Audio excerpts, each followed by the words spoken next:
एक कांच से बनी पुल है जिसमें हर कदम पर दो टुकड़े।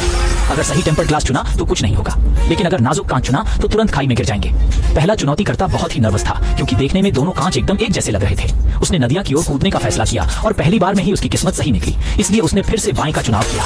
दूसरी चुनौतीकर्ता एक महिलाएं हैं। उन्होंने पाया कि पहला कदम बाईं है और दूसरा कदम दाएं है, इसलिए वह विश्वास करती है कि तीसरा कदम भी बाईं होगा।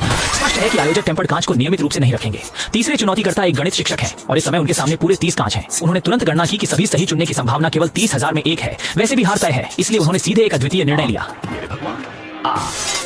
परिणाम यह हुआ कि वह इतनी तेजी से दौड़ा कि पीछे के खिलाड़ी देख ही नहीं पाए कि उसने अभी कौन सी कांच चुनी थी। आदमी वहीं स्थिर होकर खड़ा रह गया, हिलने की हिम्मत नहीं जुटा सका। उसने असमंजस में पीछे वाली दादी से पूछा।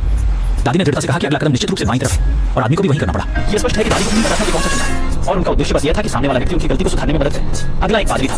वो घुटनों पर बैठकर भगवान से प्रार्थना कर रहा था, लेकिन समय धीरे धीरे बीतता जा रहा था। पीछे के खिलाड़ी तुरंत चिंतित हो गए क्योंकि एक बार समय समाप्त हो गया तो वे सभी खाई में गिर जाएंगे। इसलिए पीछे के खिलाड़ी ने तुरंत छलांग लगा दी ताकि पादरी को कोई फैसला करने पर मजबूर कर सके, परंतु खुद को एक पायदान की तरफ फेंक दिया गया। देखते ही देखते एक कांच टूट गई। पादरी ने आत्मविश्वास से बाईं तरफ का मजबूत कांच चुना, पर जैसे ही पादरी दोबारा प्रार्थना करने को तैयार हुआ, अगला खिलाड़ी अचानक छलांग लगाकर आ गया। सभी ने पिछले खिलाड़ी का उपयोग कर रास्ता बनाने का तरीका सीख लिया था, इसलिए पुरुष ने तुरंत अपनी रणनीति बदल दी। उसने पीछे के बड़े खिलाड़ी से प्रार्थना की कि उसे न धकेले और फिर कहा कि उसे लगता है कि उसने स्टील ग्लास को पहचानने का तरीका ढूंढ लिया है। पर जैसे ही वह आत्मविश्वास के साथ कूद गया, समय अब सिर्फ 6 मिनट से थोड़ा अधिक बचा था और सामने अभी भी 10 कांच के टुकड़े थे। इसलिए काला सरगना ने तुरंत निर्णय लिया कि वह अब नहीं कूदेगा। उसने कहा कि वैसे भी वह सब करेक्ट नहीं चुन सकता, तो क्यों ना हम समय खत्म होने के बाद एक साथ गिरकर मरे। परिणाम स्वरूप बदल। जैसे ही आवाज बंद हुई, पीछे की लड़की खुद कर आ गई। उसने गुस्से में काले आदमी को डरपोक छुए जैसा कहा, अगर उसके पास 2 अंडे नहीं होते तो वो बिल्कुल भी मर्द नहीं कहलाता। पर जैसे किसी ने उम्मीद नहीं की थी, दुश्मन ने अचानक काले आदमी को कसकर पकड़ लिया और साथ में मरने का फैसला किया ताकि पीछे के खिलाड़ियों का रास्ता साफ हो सके। इस समय सामने बस 4 कदम शेष थे जिसे पार करके लाखों का इनाम जीता जा सकता था। बूढ़ा अचानक कांच पर झुक गया, जैसे उसने कुछ देख लिया हो। उसने कहा कि साधारण कांच को साइड से देखने पर यह चमकदार लगता है, जबकि टेम्पर्ड ग्लास के अंदर रुई जैसी अशुद्धियां होती हैं। ये कहते हुए बूढ़ा आत्मविश्वास से बाहर कूद गया और बाकी लोग भी बूढ़े के नेतृत्व में लगातार 2 सही शीशे चुनने लगे। हालांकि इस समय आयोजक को कुछ गड़बड़ लगी। उन्होंने जांच की तो पाया कि यह बूढ़ा वास्तव में कांच के कारखाने में काम कर चुका था, इसलिए उसके लिए कांच की पहचान करना बहुत आसान था। इसलिए आयोजकों ने तुरंत लाइट्स बंद कर दी। पर वे सोच भी नहीं सकते थे कि बूढ़े ने पीछे के खिलाड़ी से कांच की गोली निकालने को कहा और फिर उसे सामने के कांच पर फेंक दिया।